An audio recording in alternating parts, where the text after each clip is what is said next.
પુરુષોત્તમ પ્રભુ। આજના વિડીયોમાં આપણે જોઈશું અધિક જેઠ વદ પાંચમનો અધ્યાય 20મો, જે છે પુરુષોત્તમ વિધિ વિધાન।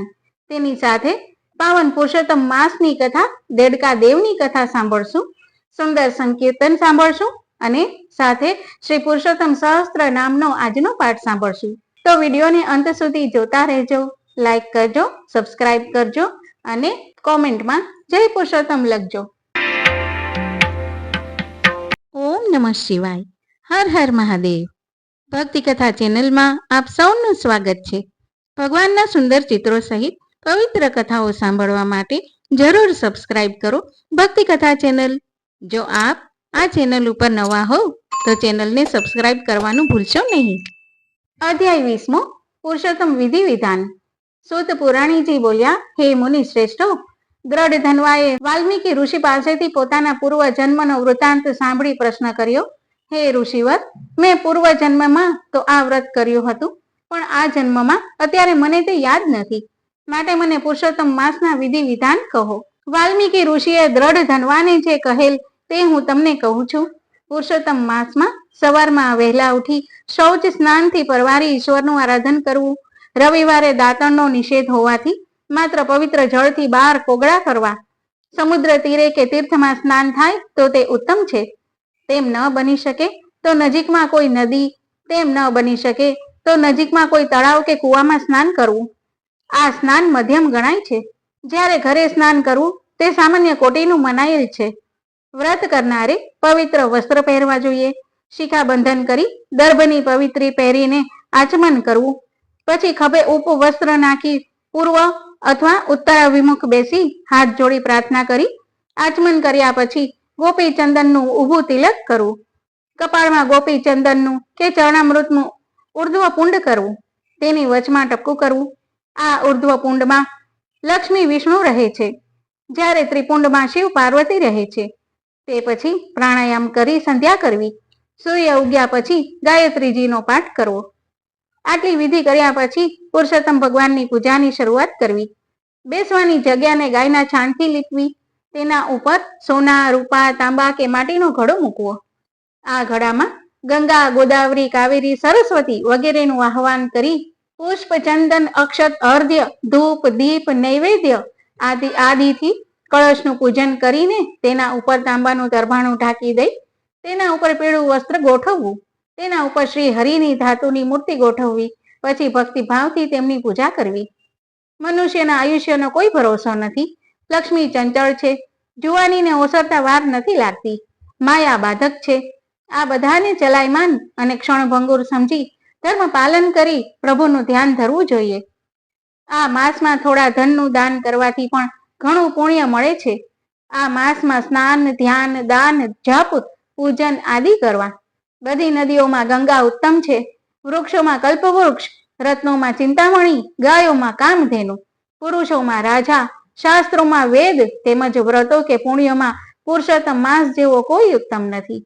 બધા વ્રતોમાં પુરુષોત્તમ માસનું વ્રત સર્વોત્તમ ગણાય છે। શ્રી બૃહદ નારદીય પુરાણના પુરુષોત્તમ મહાત્મ્યનો પુરુષોત્તમ માસનો વિધિ વિધાન નામનો 20મો અધ્યાય સંપૂર્ણ। બોલો પુરુષોત્તમ ભગવાનની જય। હવે સાંભળીએ પુરુષોત્તમ માસની પાવન કથા, દેડકા દેવની કથા। એક ગામ હતું, તેમાં એક 60 વર્ષના ડોશી રહેતા હતા। તેમને કોઈ સંતાન ન હતું, ઉપરાંત કોઈ સગું નહીં અને કોઈ વાલું નહીં। ઘેર બેઠા રેટીઓ કાતી ને પોતાનું ગુજરાન ચલાવતા। કામ કરતા કરતા પણ તે પ્રભુનું સ્મરણ કર્યા કરતા। રાત્રે કથા થતી, તેમાં તે જમીને બેસતા। એવામાં પુરુષોત્તમ માસ આવ્યો। ડોશીએ પુરુષોત્તમ માસનું વ્રત કર્યું। તે દરરોજ સવારે વહેલા ઉઠી નદીએ બધાની સાથે સ્નાન કરવા જાય, કાંઠા ગોરમાનું પૂજન તથા કથા વાર્તા સાંભળે, સમય હોય તો શિવાલયમાં દર્શન કરવા જાય, ત્યાં પાય પૈસો મૂકી અને ઘરે આવે, પછી પોતાનો રેટીઓ કાતવા બેસી જાય। સાંજ થતા રસોઈ કરી એકટાણું કરે, થાકી જાય તેથી રાત્રે કથામાં ન જાય। આવી રીતે આખો દિવસ કામમાં રહેવાથી ડોશીને વિચાર આવતો કે જો મારો દીકરો હોત તો તેને પરણાવત અને તેને વહુ આવત, તે આ બધું ઘરનું કામકાજ કરત અને છોકરો કમાતો હોય તો મારે આ બધી કડાકૂટ કરવી ન પડત। આખો દિવસ બેઠા બેઠા ભગવાનનું ભજન કર્યા કરત અને કથા વાર્તા સાંભળ્યા કરત। ડોશીનો આવો વલોપાત સાંભળી પુરુષોત્તમ ભગવાને વિચાર કર્યો કે આ ડોશીએ આખી જિંદગી મારી ભક્તિ કરી છે, માટે મારે તેનો ભવ સુધારવો જોઈએ. એક દિવસ વહેલી સવારે ડોશી દાંતણ કાપવા ગયા. દાંતણ કાપતા કાપતા હાથમાં કાંટો વાગ્યો. તેનાથી હથેળીમાં ફોડલો થયો. વ્રત હોવાથી દરરોજ નદીએ નાહવા જવું પડે. પાણી અડે એટલે ફોડલો મોટો થતો જાય. પીડા વધતી જાય. રાંધવામાં, કામકાજમાં, રેડિયો ચલાવવામાં ઘણી તકલીફ પડે. ધીમે ધીમે કામકાજ કરે. એક દિવસ ફોડલો અચાનક ફૂટી ગયો. તેમાંથી પાણી અને પરુ નીકળવાને બદલે એક નાનો દેડકો નીકળ્યો. તે નીકળ્યો એવો ડ્રાઉં ડ્રાઉં કરતો આખા ઘરમાં ફરવા લાગ્યો. ડોશી દેડકાને ડ્રાઉં ડ્રાઉં બોલતો અને ફરતા જોઈ પોતાનું દુઃખ વિસરી ગયા. ડોશી પણ દેડકાની આસપાસ ફર્યા કરે, જોયા કરે અને રાજી થાય. તેમને મજા પડી ગઈ. ઘરમાં કોઈ માણસ ન હોવાથી ડોશી ઘણા મૂંઝાતા, પણ દેડકો આવ્યા પછી ડોશીનું એકલવાયાપણું જતું રહ્યું. દેડકો આવ્યા પછી ડોશી એની સાથે સુખ દુઃખની વાતો કરે. ડોશી જ્યાં જાય ત્યાં દેડકો ડ્રાઉં ડ્રાઉં કરતો સાથે જાય. ડોશીએ નદીએ નાહવા જાય, દેડકો પણ સાથે જાય. દેવ દર્શને મંદિરમાં પણ સાથે જાય. ડોશી દેડકાને સગા દીકરાની જેમ સાચવવા લાગ્યા. દેડકાને પથારી કરી દે, પારણે સુવડાવે, હાલરડા ગાય અને ક્યારેક વઢે પણ ખરા. જે કોઈ તેને મળવા આવે તેને તે દેડકાની વાત કરે. કોઈ પણ વાત નીકળે તો તેમાં દેડકો કેન્દ્ર સ્થાને હોય. આખા ગામમાં ડોશી અને દેડકાની વાતો થવા લાગી. નાના છોકરાઓ તો દેડકાવાળી ડોશી કહેવા લાગ્યા. દેડકાને દીકરાની જેમ ઉછેરનાર ડોશીની ઘણા મશ્કરી પણ કરે, પણ ડોશી કોઈના બોલ્યા સામું ન જુએ. એને તો એ ભલી અને એનો દેડકો ભલો. આમ ને આમ પુરુષોત્તમ માસ પૂરો થયો, પણ દેડકો દરરોજ વહેલી સવારે નદીએ નાહવા જાય. આ તો સ્વયં પ્રભુ હતા. નદી કિનારે દેડકાનું ખોળિયું ઉતારી અસલ સ્વરૂપ ધારણ કરીને સ્નાન કરે. સ્નાન કર્યા પછી પાછું દેડકાનું ખોળિયું ધારણ કરી લે. નદીની સામે કાંઠે તે ગામના રાજાનો મહેલ હતો. એક દિવસ રાજાની કુંવરી વહેલી સવારે જાગી જતા તે ઝરૂખામાં ઊભી ઊભી નદી તરફ જોઈ રહી હતી. ત્યાં એકાએક તેની નજર નદીમાં નાહતા એક ભવ્ય અને દેદીપ્યમાન યુવાન ઉપર પડી. તે તો ભાન ભૂલીને તે તરફ જોઈ જ રહી. થોડી વાર પછી તે યુવાન નદીમાંથી બહાર નીકળી કિનારે આવ્યો અને દેડકાનું ખોળિયું ધારણ કરી ડ્રાઉં ડ્રાઉં કરતો ચાલ્યો ગયો. કુંવરી દરરોજ વહેલી સવારે ઉઠી ઝરૂખે ઊભી રહેતી અને યુવાનને નાહતા જોઈ રહેતી. નાહ્યા પછી યુવાન દેડકાનું ખોળિયું ધારણ કરી જતો રહેતો. પછી તે પોતાના નિત્ય કાર્યમાં લાગી જતી.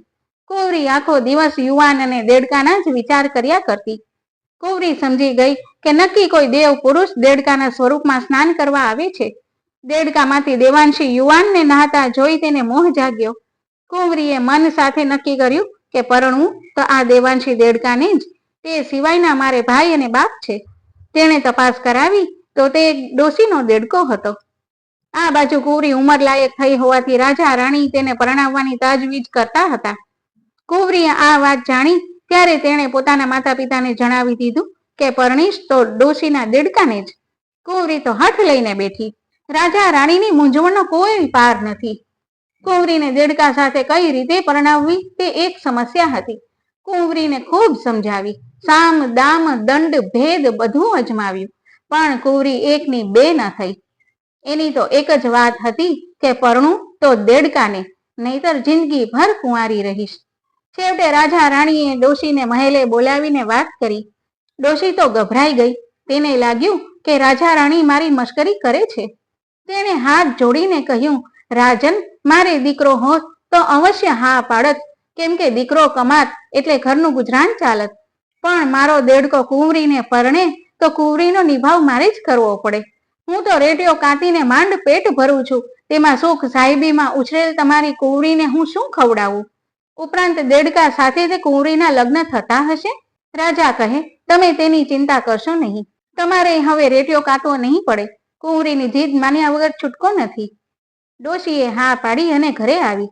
દેડકાને ખોળામાં બેસાડી કહેવા લાગી, દીકરા, તારા લગ્ન રાજાની કુંવરી સાથે થશે. આપણા ઘરે વહુ આવશે. ડોશીની આ વાત સાંભળી દેડકો કુદાકૂદ કરવા લાગ્યો.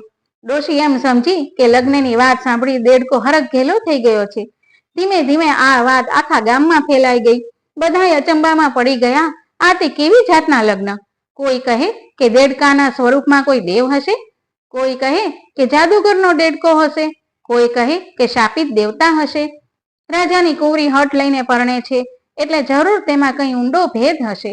આમ લોકો ફાવે તેમ બોલે છે. બીજે દિવસે ડોશી દેડકાને લઈને મહેલે ગઈ. કુંવરીના લગ્ન દેડકા સાથે થઈ ગયા. ડોશી દેડકાને, વહુને અને મળેલ પહેરામણી લઈને ઘરે આવ્યા. વર કન્યાને જોવા લોકોના ટોળે ટોળા ડોશીના ઘર આગળ એકઠા થવા લાગ્યા. રાજાએ સાથે મોકલેલ સિપાહીઓએ બધા લોકોને ત્યાંથી દૂર કર્યા. રાત પડી. ડોશી ઊંઘી ગઈ. કુંવરી જાગે છે. દેડકો તેને જોઈ રહ્યો છે.